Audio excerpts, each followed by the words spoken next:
Everybody having a fun time at the first day of this Comic Fest? Everybody digging it? Yeah. Absolutely. My name is Rob Sienkiewicz. I'm a writer and sayer of things about comics. I am also pleased and privileged to be a recurring guest of the fabulous Matt and Mike, who throw this great party for us every year. One of the things I love most about San Diego Comic Fest is that it gives you a really almost unprecedented opportunity to have like up-cllose encounters with some of the very top talent in the world. And the coronavirus or not. Coronavirus or not. Undaunted by the plague. The gentleman sitting next to me on my left here demonstrates that there is no ceiling to the kind of people that come to this thing.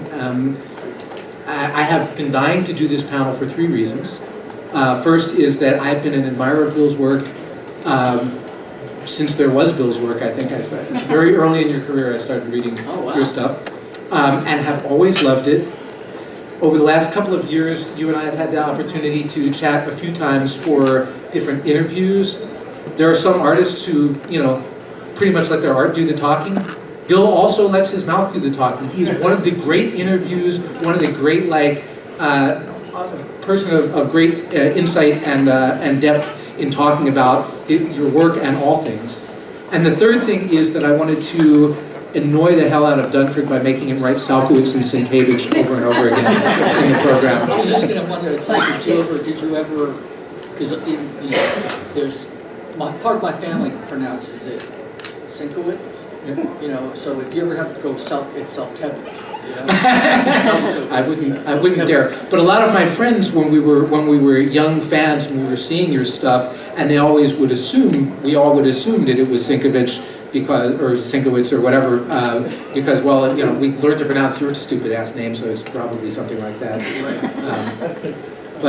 Yeah, so it's so great to have you here, Bill. Thank you so much. It's great to be here. I apologize for getting here. I mean, I literally just arrived. I was wrapping up a deadline.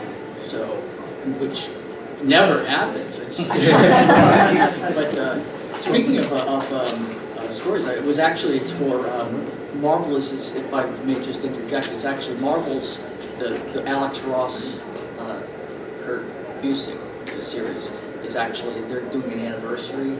It's an anniversary. So so Alex sort of reached out to certain people and asked if they would contribute. So actually I was going to do like 4 pinups or whatever, and I turned it into a 10-page story that I wrote and painted.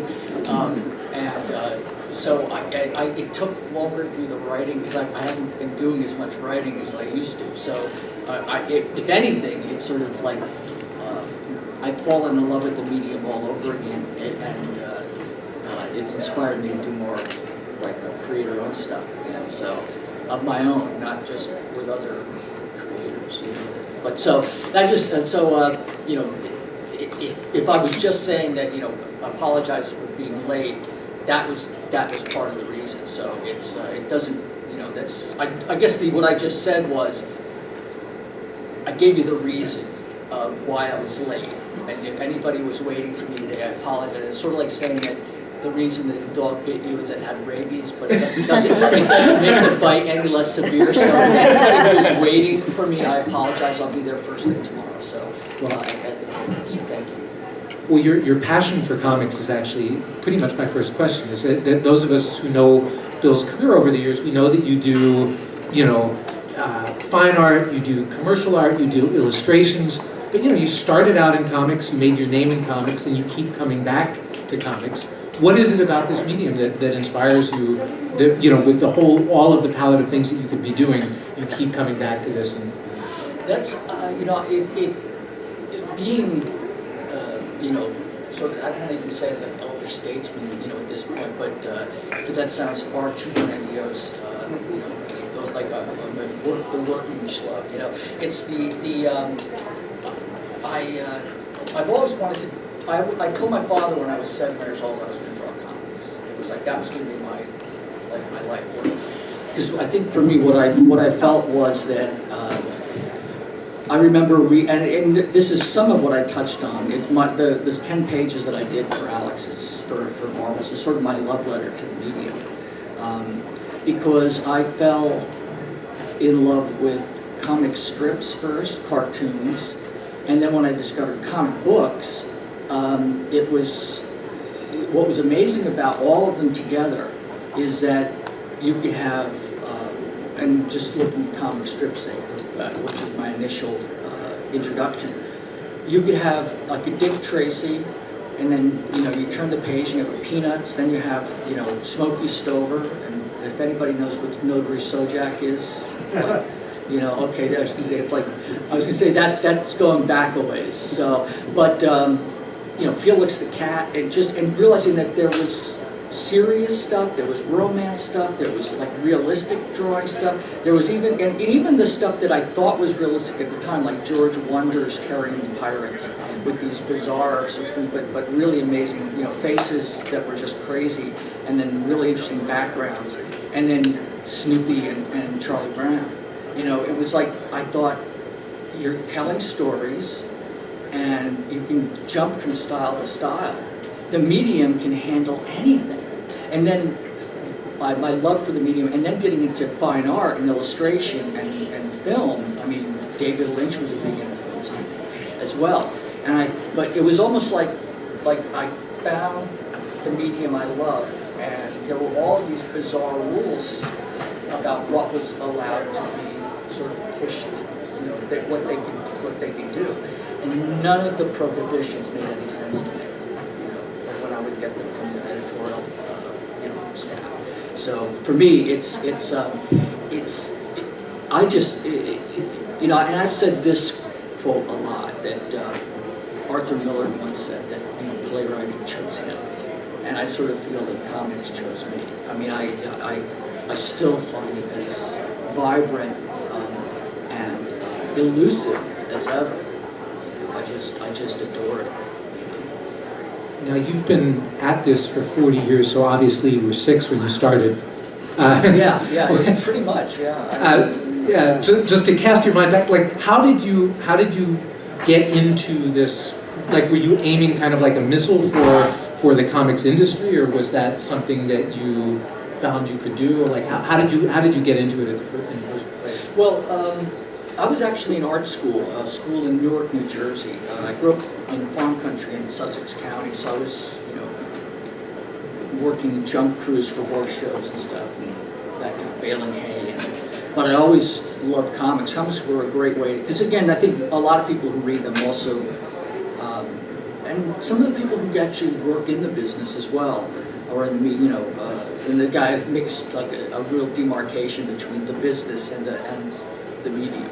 Because the two sometimes are at odds, to say the least. But I found that I would do comics for my friends, and draw, and even write them and draw them for myself. I'd do my own letter columns, make up letters, and I mean, I was just all in. And when I went to school in Newark, that was when I discovered jazz. Because I didn't grow up when there was no jazz. I mean, Benny Goodman might have been, the closest my father was listening to, But because the school in Newark actually had, it was called Arts High, and there were musicians and singers, dancers. Savion Glover he was there. Melba Moore went there. She was a singer, really wonderful singer, and. The top floor of the building in Bray was right down the street from Rutgers, and it was an old building, and the top floor was just all of the artists, and it was there that I discovered fine art and advertising, because it was divided into 3 different categories. It was, first year was general courses, second year you had to pick between illustration, fine art, and advertising. And I said I wanted to take some of each, and they said you can't do that. And so, right, I mean, I guess I was just like, well, again, that makes no sense to me. So I just I would walk out of classes and just go into life drawing or walk into advertising. So I kind of became a little bit of a nuisance to the people who ran the school. But in my second year, I actually became really good friends with a lot of the elder classmen, and I still remember one of the things I said to one of my fellow students I wanted to sort of do in comics and then sort of bring illustration to comics. I wanted to be a combination, I said, of Neil Adams and like Bob Keith or something like that. I think I was 18 when I said it. And, but when they were graduating, school was over in May, and I thought, well, let me just put a portfolio together of stuff. And I didn't think my work was good enough for Marvel. Marvel was sort of very daunting to me. And this was of course the time when there were a lot of Neil Adams clones, you know. I mean, they were pretty much ubiquitous. And I had, initially when I first seen Neil's work, I hated it. Because when I was reading Kurt Swan's Superman and stuff like that, Neil started doing all the covers. And I remember it was just like, ugh. You know, it was unsafe, it just riled me up. And you can always tell when you're into something when your response is not apathy, you know. And later on, I don't know if matured is the right word, but I fell in love with this stuff. I came to, and I said, I wanted to draw as well as this person. And so I think what it might have set my work apart from other quote clones is that I sort of didn't try to copy his poses. I tried to copy the drawing ability and the reasons, like go sort of behind the stuff. And so I put together a portfolio of DC characters, and they were all the characters that Neil had done. You know, I mean, it was some of the JLA and Batman. I did a bunch of pinups, and then I also did about 3 or 4 pages of a narrative, and then I inked a bunch of pages. So I kind of did a general idea of what I thought they wanted, and maybe it was 15 pages total, and I went in without any. You didn't need appointments back then, or if you did, you also didn't need to give a blood sample or like your passport, and need to get like one of those tags and have somebody like buzz you in. It was like I just showed up, and I just waited, and I thought, well, my goal was to at least get a review, and if it didn't work out, then I could always go back for my final year of art school and decide what I wanted to do. So I felt like it was giving myself a barometer of where I was in sort of the progress,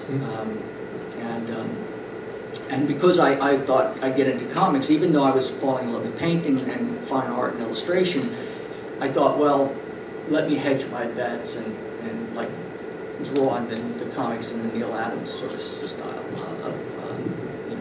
And Vinnie Coletta, an inker, whom some of you may know or have heard of, was the art director at the time. And he liked my stuff, but he said, if I hire you, you'll be out on the street in 2 weeks, because it was during the time of the DC implosion.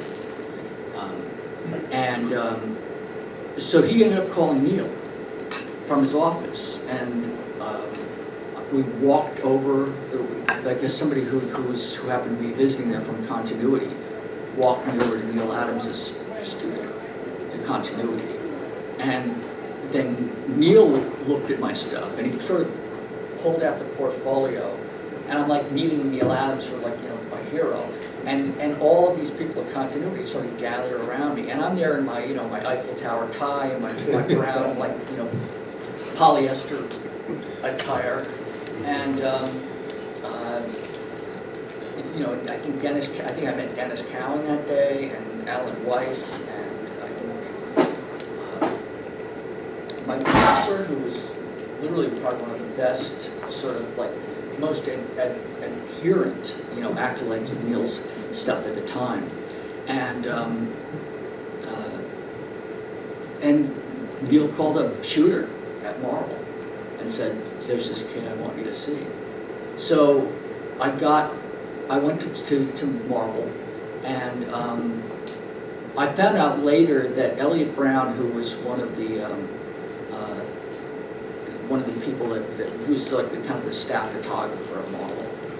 I think they used to have this thing, and again, Marvel and National Lampoon and other places in DC, I'm not quite sure if it was at the time, but I found that they would get so many submissions that what they would do is they sometimes that like they would point to one of the other people on staff and go like, all right, you're going to be the editor, you know, like, and I think it was Jim House, and it's like, and it was like the edict was go out there and just like trash the kid, like whoever it is. It's like if the stuff is not good, and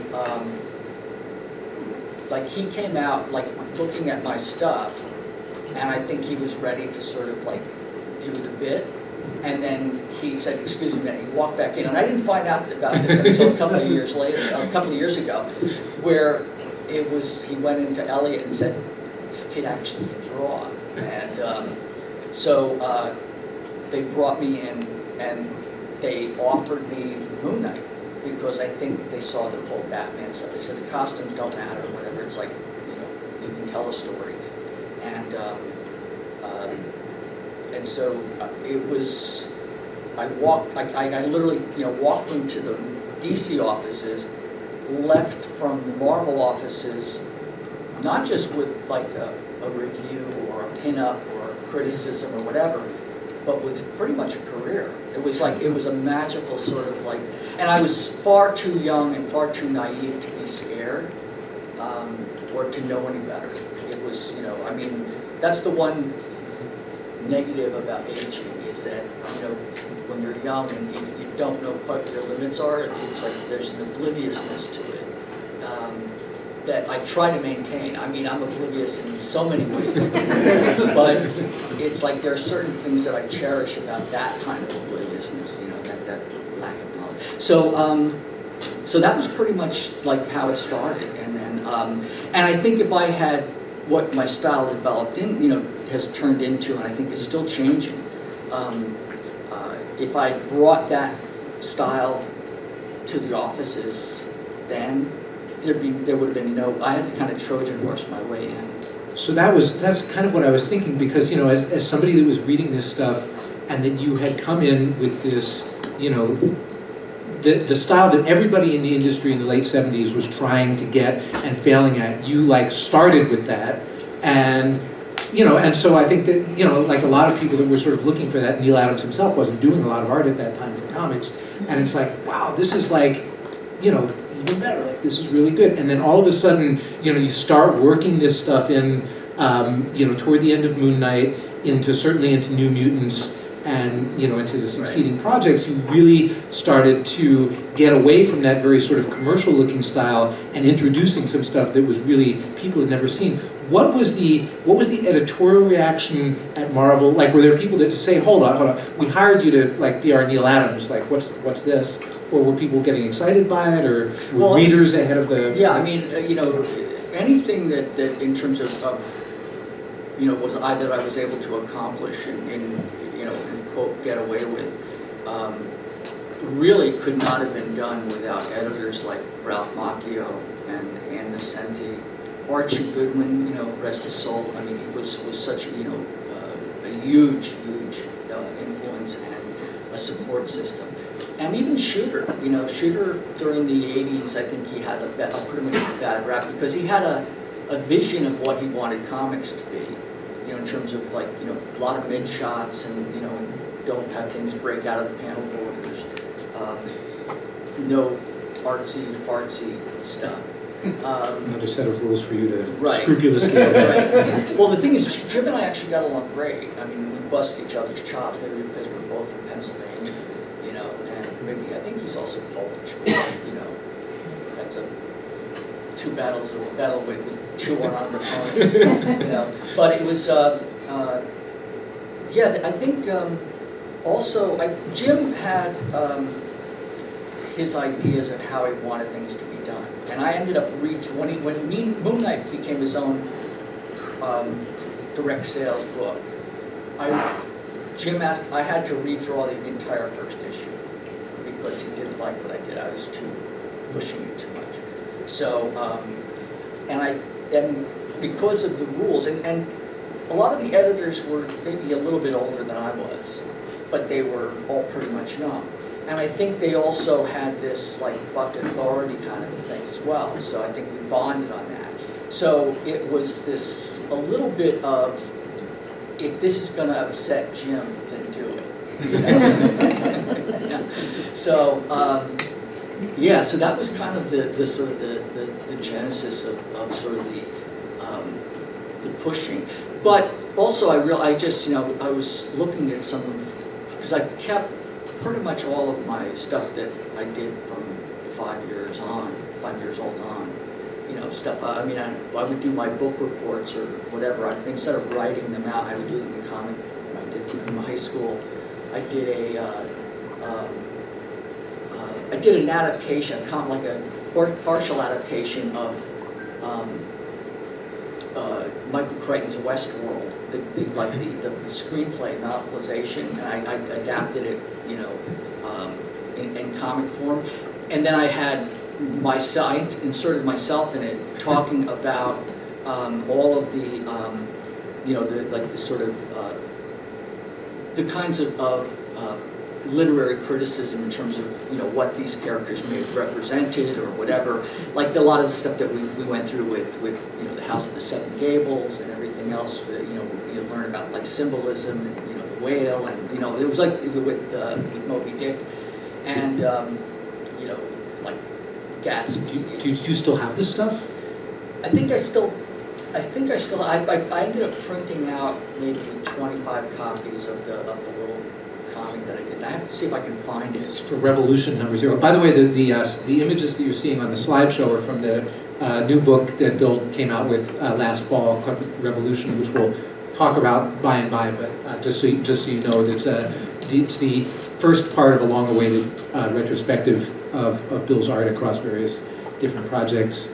But before we get to that, though, so you were talking about your editors. Of course, you also were working with some, you know, some pretty good writers. I mean, you know, of course, you had Doug Mensch with Moon Knight, but then you had Claremont on New Mutants. You had Frank Miller. You had Alan Moore. Yeah, I was, you know, pretty blessed in terms of my collaborators.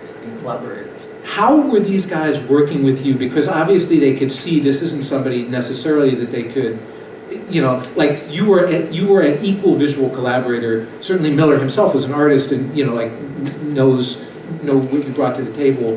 What was it like? Like, did you define your own working relationships with these guys? Were you working within a set? Yeah, they were all different. I think I often think about, like, I think about Doug a lot, because I sort of felt like Doug got the worst of it in terms of, because he was like given the mandate to sort of, you know, show the kid the ropes, you know. It's like, you know, and Doug's a phenomenal writer, and he, you know, he got me, like, during that transition period, like early on before I started to transition into the sort of pushing stuff, and Doug was incredibly thorough. I mean, he would write, you know, full scripts, and I started to just feel sort of hamstrung by, you know, how everything was laid out, and I remember saying to him at one point, I said, you know, tell me where you want me to go, you know, get from and go to. I said, I'll get you there, but don't tell me how you want me to get me there. It's like, I want to be part of the creative process. I don't want to be the set of hands, you know. Because I found that one thing that has sort of defined my working process is that I love to be involved, all of me. It's like, it's like that line from, you know, Barton Fink. It's like, I take an interest, you know. It's like that kind of, it's Barton Fink, yeah, Barton Fink, with Tony Shalhoub. You know, you know, I love the idea of being inspired by stuff. Like, less for me is more, because it allows me to, in terms of what I get from the writer. When I worked with Chris, I think his first script was a full script, and we're all getting Amber Alerts. we're all getting them. Let's see if I can I think Working with Chris. yeah, working with Chris, and then he started just giving me plots, and I could lay out the story and the way I wanted to. And I think with the Demon Bear saga, that was really because after I quit Moon Knight, when I came up with the plot idea for Hit It in Moon Knight, because I felt that I wanted to start doing more writing again, because I'd always written my own stuff, and so.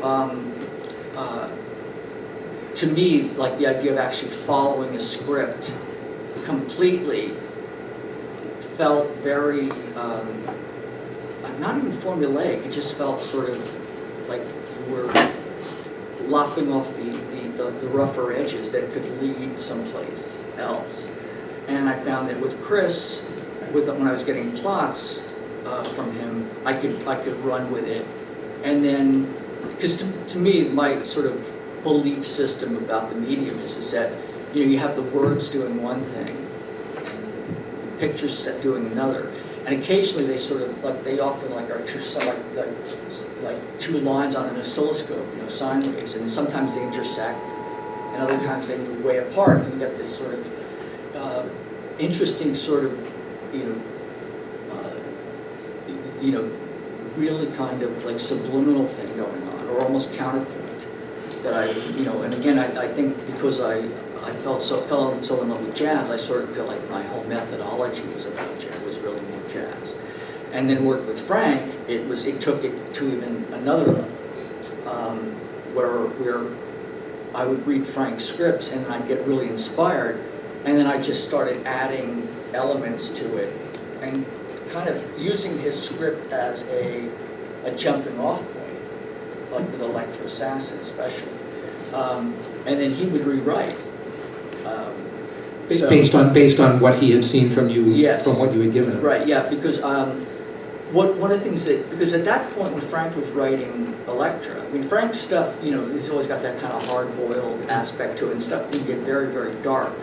And I can go dark too, but I also felt, maybe because the way I was raised, some of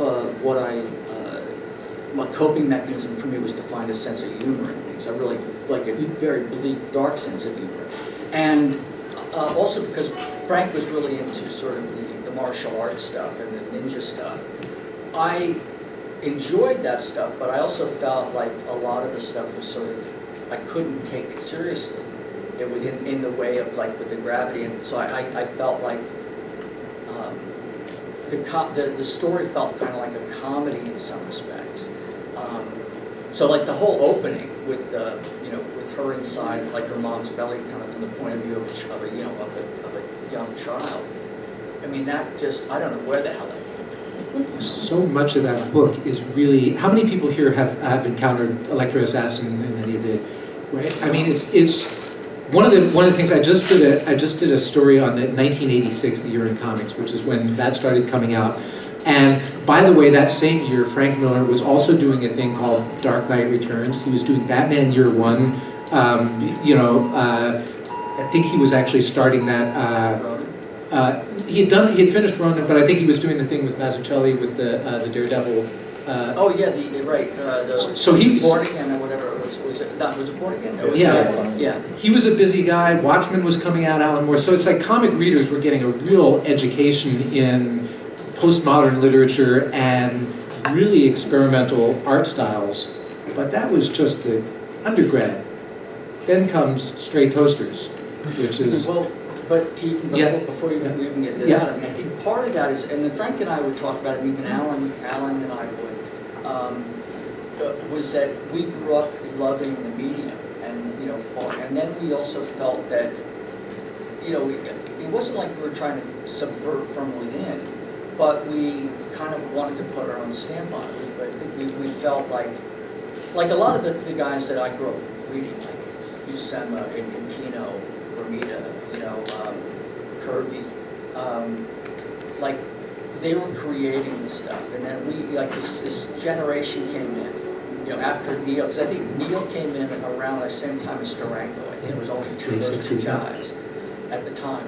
And then when Frank and I came in, and Frank had already been there maybe a year before I came in, and so many of our conversations, wasn't necessarily a water cooler conversation. It was a copy machine conversation, where we would just like riff on stuff, and it was just this idea we could do kind of our own thing, like take these characters and make them not necessarily our own, but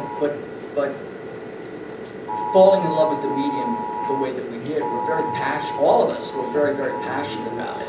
So we felt like, let's see what we can do with this. It wasn't, but at the same time, there wasn't any malice or kind of like that we were intending, at least I don't recall myself wanting to, quote, shake anybody up. I just wanted to do it, I just wanted to tell stories my way. You hit comics and it felt like a kiss. So, yeah, but I mean, reading it in the time, like I was looking, I was not reading like month-to-month comics in 1986, but everybody knew that I liked comics, and they would bring me like, you gotta see this, like, and just like every new thing that was out there was very, very challenging. Howard Chaykin was doing American Flag, and there was like a lot of stuff on the stamps that was quite. I don't know what they, like there's the Silver Age, I don't know what they call it, the Bronze Age, but there was something about that year where, with Mazzucchelli and with Walt, I think Walt was sort of taking over Thor, and, and he turned him into a frog or something. It was like he was pushing stuff. So there was this real kind of interesting creative convergence and explosion of stuff that was just, looking back on it now. I don't know if that was also because of what was going on in America at the time. Because I do know that was, when Elektra came out, there was a whole moral majority backlash against it. So there's nothing better for, I think, for any kind of, quote, art form or means of expression than people with sticks up their ass. Good thing we put the reactionary politics of the 80s behind us, eh? Yes, yeah. So blasé now, We got it all sussed out.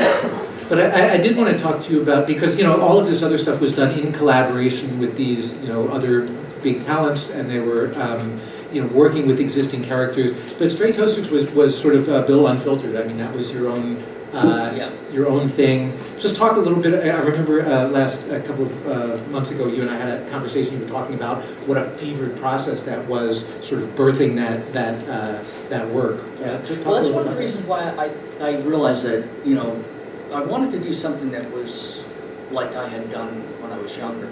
And what I mean by that is not tell the same kind of stories, but work with the medium and what's possible. Because at that point, I'd also discovered European artists, and also because I had, during my whole teenage years, I had drawn my own comics. So I kind of absorbed the Neil and all of everything I'd grown up with. And so I think, I don't want to say I was bored with, it was like, or been there, done that. But I felt like, well, the medium can do all this stuff. I didn't feel like I necessarily wanted to recreate, especially after a fashion or after a point, like what I had read. I wanted to sort of take it to, what worked for me, But with Toasters, that was, there was a long gestation period, with that. It was sort of, became semi-autobiographical, but it was also a chance to sort of play with everything that I had fallen in love with,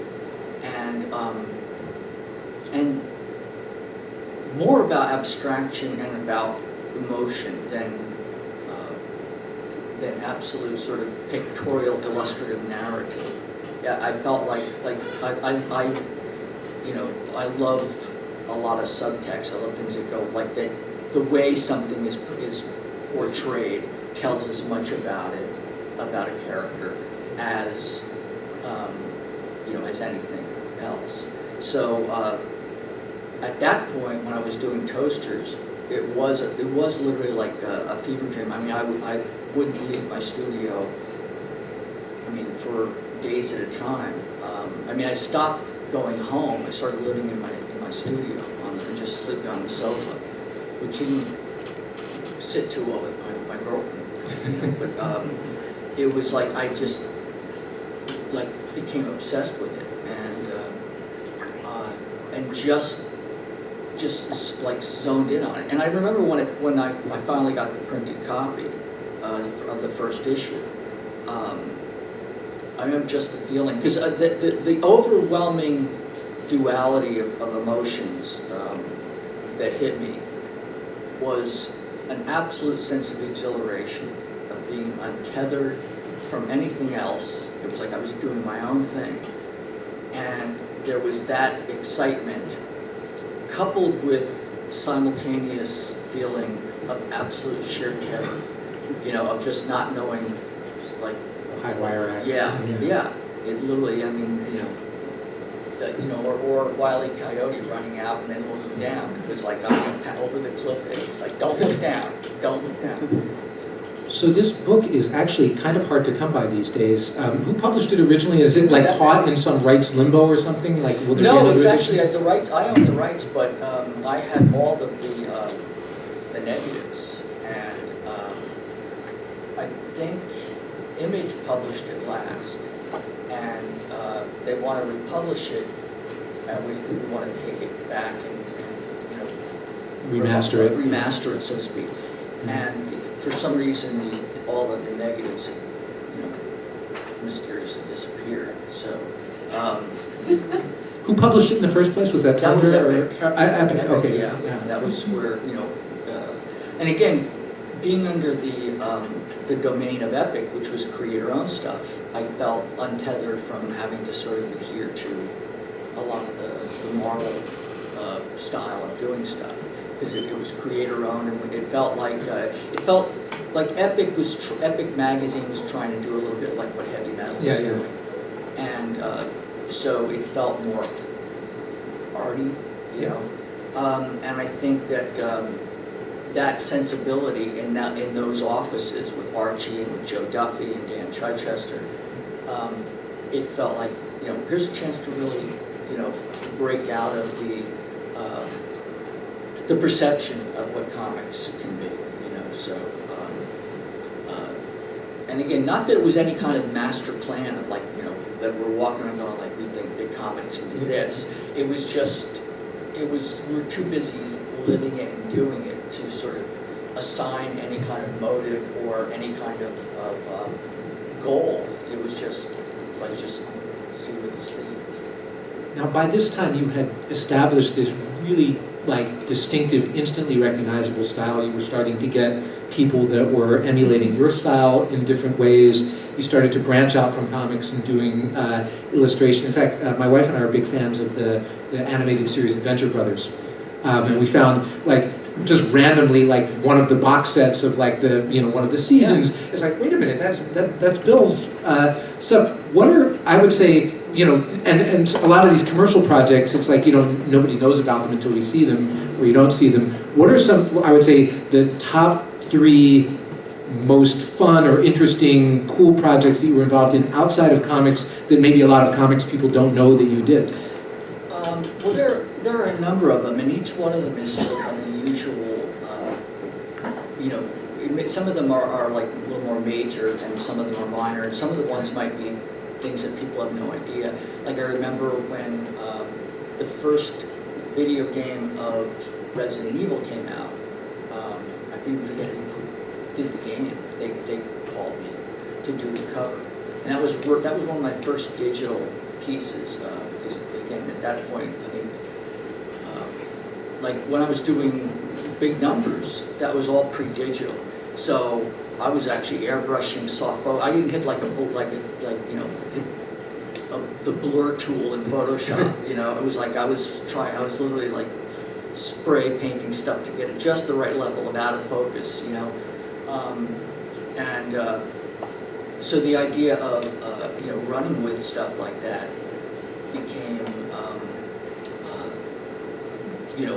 fun, but I was also worked with, because I'd also fell in love with illustrators who did movie posters, like Bob Keith and Robert McGinnis, and just so many of them, and illustrators like Bernie Fuchs and Mark English as well. you know, plus all of the greats and the classics, you know, like Wyeth, you know, and then his son, you know, Andrew, who was just, to me, one of the most, I mean, if any of you are familiar with Andrew Wyeth's work, I mean, I find his work, like, as beautifully abstract as you can get. So there was, that was one. The other was working with, like, I wanted to do movie posters, so I started working with Harvey Kahn, who was Bob Peake's rep. He wanted to, like, sort of get a younger generation of illustrators that he could work with. So I worked with on Unforgiven, doing posters, comps for Clint Eastwood, the Clint Eastwood Western. Venture Brothers, another one where it was like they sort of became aware of my work. MTV, I did some stuff for them. And I was also doing stuff for, like, magazines like Golf Digest, Yeah. you know, as well. And then, like, National Lampoon. It was just, to me, it was all just so much fun. And I couldn't believe that I was getting the opportunity to sort of, you know, do, you know, to work with some of these amazing talents, you know, like that. But in terms of, like, getting back to your question, like the top three, just, it's like, well, one of the ones I think is probably the Wu-Tang, the Bobby Digital cover. That felt like, looking back at it, I felt it kind of captured something of that time period, you know. And I tend to look at things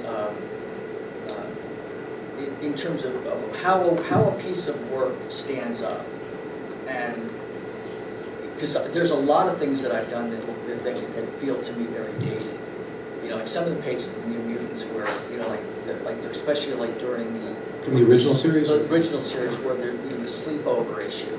It's like I think the young girls are having a sleepover and they're like, you know, there's like Tom Selleck, you know, and you know, Michael Jackson with his glove and hat, and, you know, and Sting, and, you know, and it was sort of, you know, with the big shoulder pads and everything else, you know. But the idea of having a piece of work that is both of the time period that it's in, and also walking the line between that and timelessness, where it will work at any point.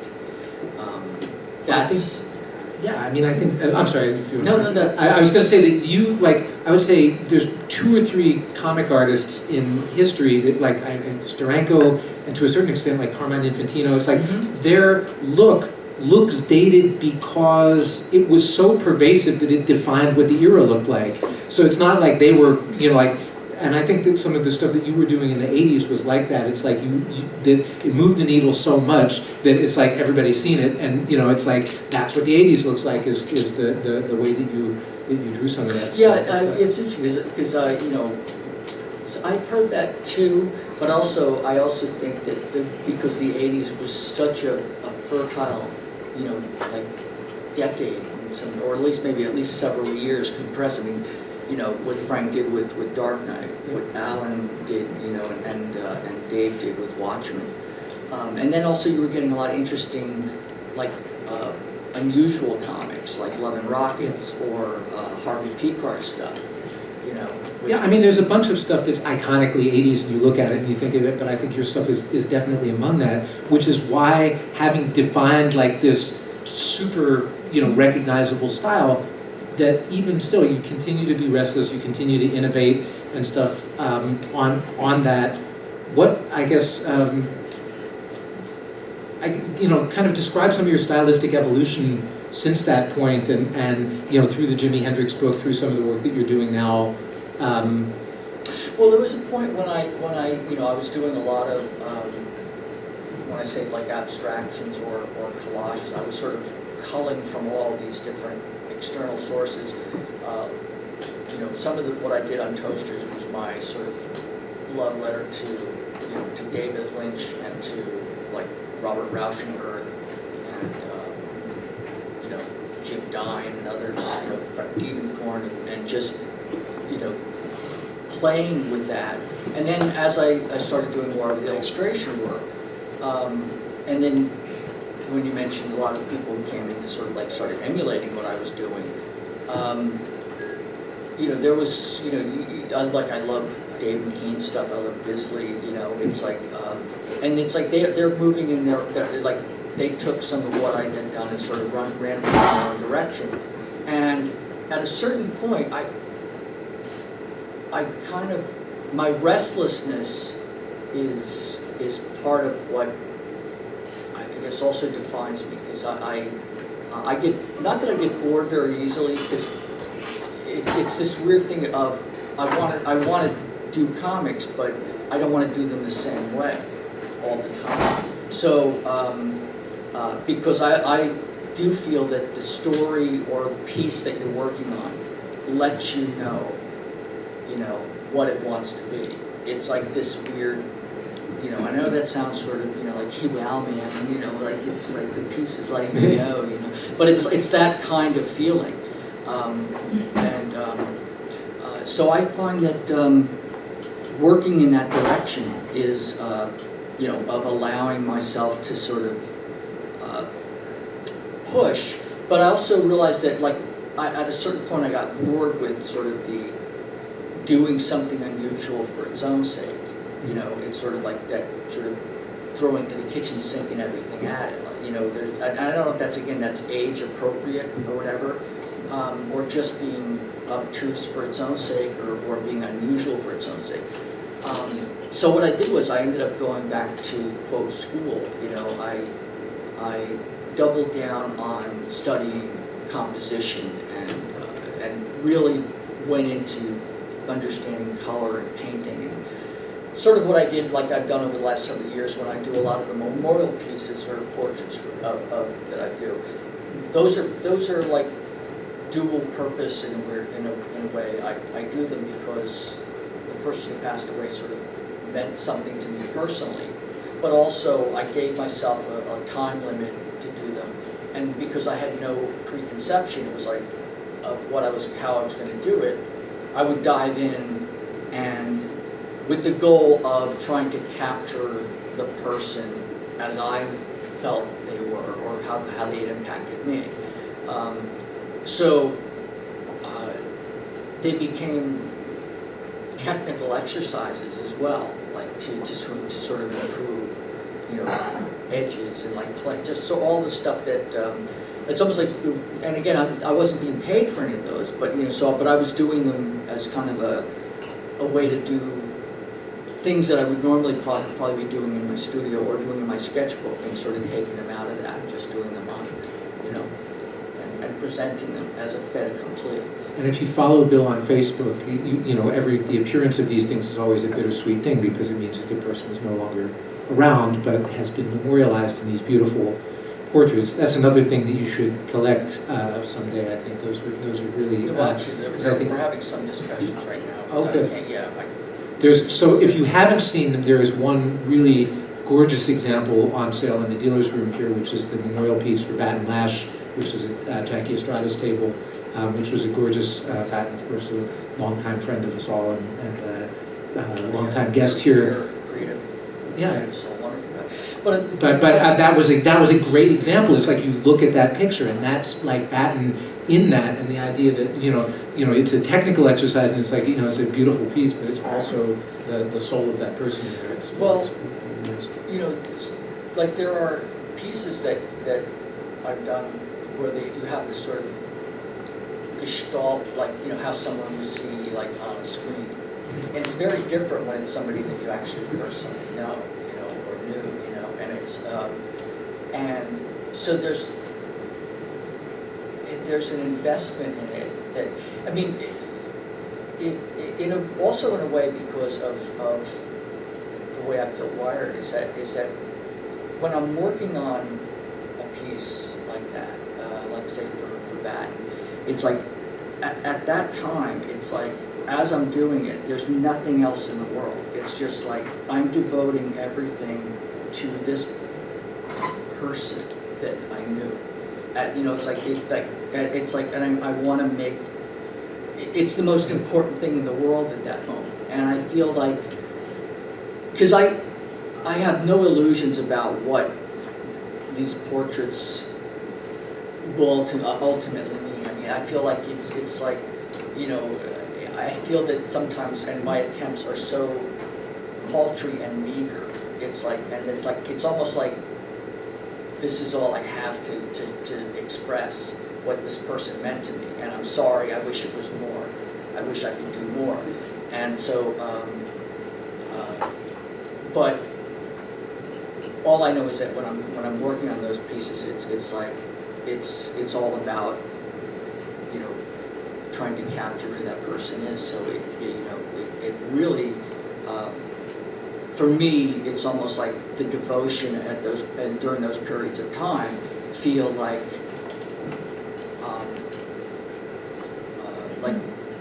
sitting, you know, shiva. You know, it's that kind of thing where I'm just sort of like communing. You know. Well, they're wonderful pieces. Do we have time to take a question or two from that? No, we do not. We're getting, wow, that went by. So we could obviously. I'm sorry about that. We could do this for hours. I'm going to be talking with Bill, Liam Sharp, Kim Munson, and Scott Dunbeer tomorrow at noon on the fine art aspects of your sort of adventures in fine art and the differences between fine art and comics art, all of that stuff. You said you're going to be at your table where these folks can find you. Yes, yeah. Like I said, I apologize for not being there earlier today. Do you have copies of Revolution for sale? Is that? Mysterious Galaxy has some. Mysterious Galaxy has some. So don't miss this book. This is really cool. If you like Bill's art, this is a really awesome piece. Thank you all for coming. Thank you, Thank you, Bill.